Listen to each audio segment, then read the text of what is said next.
Rajendra Singh 100 words per minute book. Exercise number 6. Speed 100. Be ready. Start.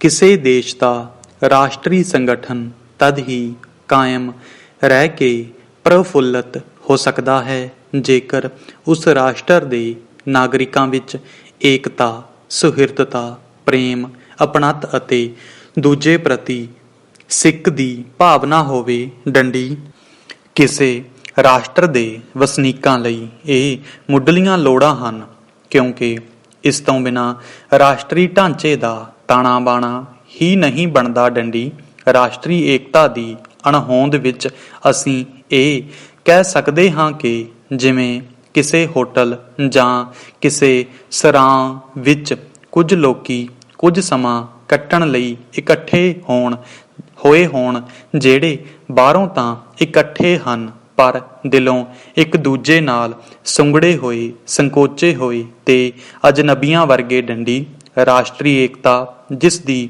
ਅਸੀਂ ਗੱਲ ਕਰ ਰਹੇ ਹਾਂ, ਉਹ ਇਸ ਸੁੰਗੜੇਪਨ ਤੇ ਅਜਨਬੀਪਨ ਨੂੰ ਖਤਮ ਕਰਕੇ ਭਰਾਤਰੀ ਭਾਵ ਤੇ ਕੌਮੀ ਜਜ਼ਬੇ ਨੂੰ ਇੱਕ ਦੂਜੇ ਵਿੱਚ ਪ੍ਰਜਵਲਿਤ ਕਰਦੀ ਹੈ, ਜਿਸ ਸਦਕਾ ਸਹਿਜ ਸੁਭਾਏ ਹੀ ਦੇਸ਼ ਪਿਆਰ ਉਤਪੰਨ ਹੁੰਦਾ ਹੈ ਤੇ ਇਸ ਦੇਸ਼ ਪਿਆਰ ਦੇ ਹੁਲਾਰੇ ਵਿੱਚ ਦੇਸ਼ ਦੀ ਤਰੱਕੀ ਲਈ, ਦੇਸ਼ ਦੀ ਆਨ ਸ਼ਾਨ ਲਈ, ਦੇਸ਼ ਦੀ ਆਬਰੂ ਵਧਾਉਣ ਲਈ, ਦੇਸ਼ ਦੀ ਸਰਬਪੱਖੀ ਪ੍ਰਗਤੀ ਲਈ ਮਨੁੱਖ ਤਨੋ ਮਨੋ ਤੇ ਧਨੋਂ ਇਕਾਗਰਚਿਤ ਹੋ ਕੇ ਹਰ ਖੇਤਰ ਵਿੱਚ ਜਿੱਥੇ ਵੀ ਉਹ ਕੰਮ ਕਰ ਰਿਹਾ ਹੈ, ਸਾਰਾ ਜੀਵਨ ਨਿਸ਼ਕਾਮ ਰੂਪ ਵਿੱਚ ਜੂਝਦਾ, ਆਨੰਦ ਮਾਣਦਾ ਤੇ ਦੇਸ਼ ਪ੍ਰਤੀ ਮੰਗਲਮਈ ਭਾਵਨਾ ਵਿੱਚ ਚੁੱਭੀਆਂ ਮਾਰਦਾ ਆਪਣਾ ਜੀਵਨ ਬਤੀਤ ਕਰਦਾ ਹੈ। ਡੰਡੀ ਜਿਸ ਰਾਸ਼ਟਰ ਦੇ ਵਸਨੀਕਾਂ ਵਿੱਚ ਇਹ ਜਜ਼ਬਾ ਹੈ, ਉਹ ਦੇਸ਼ ਕਦੇ ਵੀ ਨਹੀਂ ਮਰੇਗਾ। ਡੰਡੀ ਆਪਣੇ ਘਰ ਵਿੱਚ ਹੀ ਜਦੋਂ ਅਸੀਂ ਇਤਿਹਾਸ ਦੇ ਪੰਨਿਆਂ ਨੂੰ ਫਰੋਲ ਕੇ ਵੇਖਦੇ ਹਾਂ ਤਾਂ ਸਾਨੂੰ ਥਾਂ ਥਾਂ ਤੇ ਦਿਸਦਾ ਹੈ ਕਿ ਸਾਡੇ ਦੇਸ਼ ਵਿੱਚ ਵੱਖ-ਵੱਖ ਧਰਮ, ਫਿਰਕੇ ਤੇ ਜਾਤਾਂ ਹੋਣ ਦੇ ਬਾਵਜੂਦ ਵੀ ਇੱਕੋ ਰਾਸ਼ਟਰੀ ਭਾਵਨਾ ਠਾਠਾਂ ਮਾਰਦੀ ਹੈ। ਡੰਡੀ ਲੇਹ ਲੱਦਾਖ ਤੋਂ ਲੈ ਕੇ ਕੰਨਿਆ ਕੁਮਾਰੀ ਤੱਕ ਹਜ਼ਾਰਾਂ ਮੀਲ ਫੈਲਿਆ ਭਾਰਤ ਵਰਸ਼, ਜਿਸ ਵਿੱਚ ਸੈਂਕੜੇ ਭਾਸ਼ਾਵਾਂ ਤੇ ਉਪ ਭਾਖਾਵਾਂ ਬੋਲੀਆਂ ਜਾਂਦੀਆਂ ਹਨ, ਕਈ ਪ੍ਰਕਾਰ ਦੇ ਸਮਾਜਿਕ ਚੱਜ ਆਚਾਰ ਹਨ, ਪਰ ਰਾਸ਼ਟਰੀ ਭਾਵਨਾ ਦਾ ਸਰੋਤ ਇੱਕੋ ਹੈ। ਡੰਡੀ ਭਾਰਤ ਦੇ ਕਿਸੇ ਇੱਕ ਚੱਪੇ ਉੱਤੇ ਕੋਈ ਖੁਸ਼ੀ ਜਾਂ ਗਮੀ ਵਾਪਰਦੀ ਹੈ ਤਾਂ ਸਾਰੇ ਰਾਸ਼ਟਰ ਦੇ ਦਿਲ ਖੁਸ਼ੀ ਜਾਂ ਗਮੀ ਵਿੱਚ ਇੱਕੋ ਜਿਹੇ ਧੜਕਦੇ ਹਨ। ਡੰਡੀ ਚੀਨ ਤੇ ਪਾਕਿਸਤਾਨ ਦੇ ਹਮਲੇ ਸਮੇਂ ਭਾਰਤ ਦੇ ਹਰੇਕ ਨਾਗਰਿਕ ਨੇ ਜਿਸ ਰਾਸ਼ਟਰੀ ਏਕਤਾ ਭਾਵਨਾ ਅਤੇ ਲਗਨ ਦਾ ਸਬੂਤ ਦਿੱਤਾ ਹੈ, ਉਹ ਕਿਸੇ ਤੋਂ ਭੁੱਲਿਆ ਹੋਇਆ ਨਹੀਂ। ਡੰਡੀ ਦੇਸ਼ ਦੇ ਬੱਚੇ ਤੋਂ ਲੈ ਕੇ ਬੁੱਢੇ ਤੱਕ ਸਭ ਦੇਸ਼ ਦੀ ਰੱਖਿਆ ਲਈ ਫੌਜੀ ਸੈਨਿਕ ਬਣ ਗਏ, ਫੌਲਾਦੀ ਦੀਵਾਰ ਬਣ ਗਏ, ਦੁਸ਼ਮਣ ਲਈ ਲਲਕਾਰ ਬਣ ਗਏ। ਡੰਡੀ ਅੱਜ ਸਾਰਾ ਦੇਸ਼ ਆਰਥਿਕ ਅਤੇ ਖੇਤੀਬਾੜੀ ਉੱਨਤੀ ਲਈ ਲਗਨਸ਼ੀਲ ਹੈ। ਡੰਡੀ ਇਸੇ ਤਰ੍ਹਾਂ ਸਨਅਤ, ਹੌਜ਼ਰੀ, ਤਕਨਾਲੋਜੀ, ਵਿਗਿਆਨ ਤੇ ਰਾਜਨੀਤਿਕ ਖੇਤਰਾਂ ਵਿੱਚ ਵੀ ਅਸੀਂ ਦੂਜਿਆਂ ਲਈ ਇੱਕ ਚਾਨਣ ਮੁਨਾਰਾ ਬਣ ਰਹੇ ਹਾਂ। ਡੰਡੀ ਜਿਉਂ-ਜਿਉਂ ਰਾਸ਼ਟਰੀ ਲਗਨ ਤੇ ਦੂਜੇ ਪ੍ਰਤੀ ਸਦਭਾਵਨਾ ਦੇ ਜਜ਼ਬੇ ਨੂੰ ਹੋਰ ਪਾਣ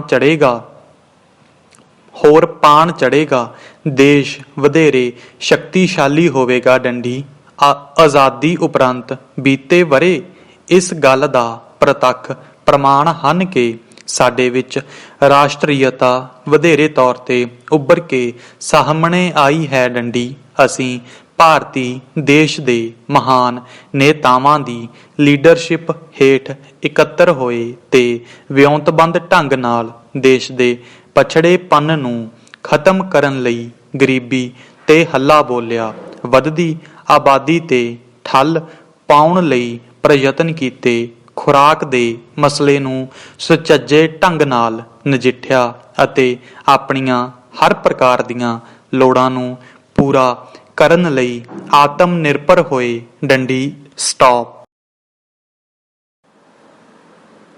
ਸਰਦਾਰ ਰਾਜਿੰਦਰ ਸਿੰਘ 100 ਸ਼ਬਦ ਪ੍ਰਤੀ ਮਿੰਟ ਕਿਤਾਬ ਵਿੱਚੋਂ। Exercise number 8 be ready start.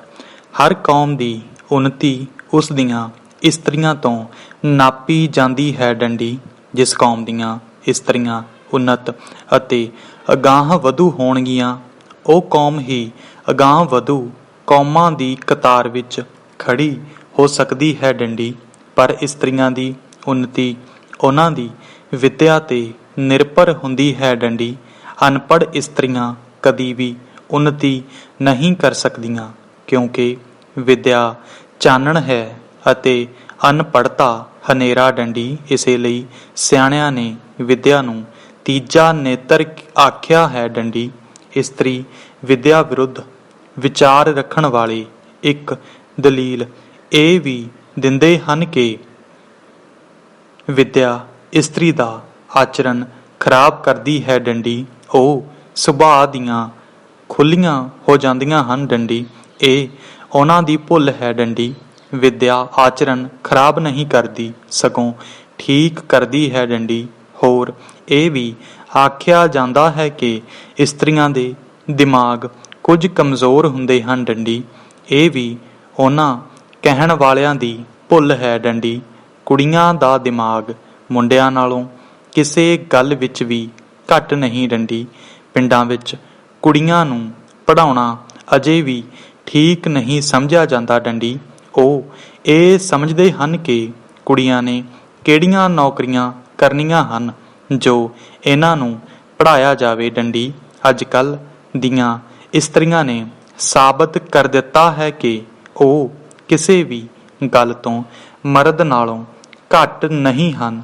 ਡੰਡੀ ਹੁਣ ਦੀਆਂ ਇਸਤਰੀਆਂ ਸਮਾਜਿਕ, ਭਾਈਚਾਰਕ ਅਤੇ ਰਾਜਸੀ ਕੰਮਾਂ ਵਿੱਚ ਬਹੁਤ ਵੱਧ ਚੜ੍ਹ ਕੇ ਮਰਦਾਂ ਵਾਂਗ ਹਿੱਸਾ ਲੈਂਦੀਆਂ ਹਨ। ਡੰਡੀ ਵਿੱਦਿਆ ਬੁਰੀ ਚੀਜ਼ ਨਹੀਂ, ਇਸਦੇ ਤਾਂ ਬੇਗਿਣਤ ਲਾਭ ਹਨ। ਡੰਡੀ ਵਿੱਦਿਆ ਇਸਤਰੀ ਦੀ ਆਮ ਵਾਕਫੀਅਤ ਵਧਾਉਂਦੀ ਹੈ। ਡੰਡੀ ਇਸ ਨਾਲ ਇਸਤਰੀ ਨੂੰ ਬਾਹਰਲੇ ਤੇ ਆਪਣੇ ਦੇਸ਼ ਵਿੱਚ ਹੋ ਰਹੀਆਂ ਸਾਰੀਆਂ ਘਟਨਾਵਾਂ ਦਾ ਪਤਾ ਲੱਗਦਾ ਰਹਿੰਦਾ ਹੈ।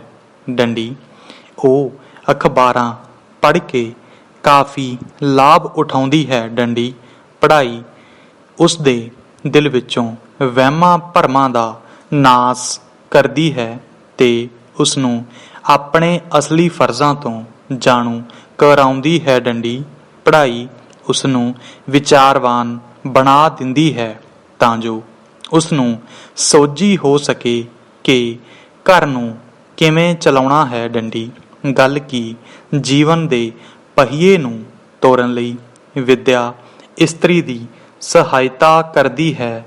ਡੰਡੀ ਵਿੱਦਿਆ ਨਾਲ ਇਸਤਰੀ ਸੂਝਵਾਨ ਅਤੇ ਚਤੁਰ ਹੋ ਜਾਂਦੀ ਹੈ ਅਤੇ ਉਹ ਧੋਖਾ ਨਹੀਂ ਖਾਂਦੀ। ਡੰਡੀ ਆਪਣੇ ਪਤੀ ਦੀਆਂ ਰੀਝਾਂ ਨੂੰ ਪੂਰਾ ਕਰਨ ਲਈ ਆਪਣਾ ਪੂਰਾ ਤਾਣ ਲਗਾ ਕੇ ਪਤੀ ਨੂੰ ਖੁਸ਼ੀ ਬਖਸ਼ਦੀ ਹੈ। ਡੰਡੀ ਜੇ ਘਰ ਵਿੱਚ ਲੋੜ ਹੋਵੇ ਤਾਂ ਪਤੀ ਦੀ ਸਹਾਇਤਾ ਲਈ ਨੌਕਰੀ ਵੀ ਕਰ ਸਕਦੀ ਹੈ। ਡੰਡੀ ਰੱਬ ਨਾ ਕਰੇ ਜੇ ਕੋਈ ਇਸਤਰੀ ਵਿਧਵਾ ਹੋ ਜਾਵੇ ਤਾਂ ਅਨਪੜ੍ਹ ਹੋਣ ਦੇ ਰੂਪ ਵਿੱਚ ਜੀਵਨ ਬਤੀਤ ਕਰਨਾ ਨਰਕ ਬਣ ਜਾਂਦਾ ਹੈ।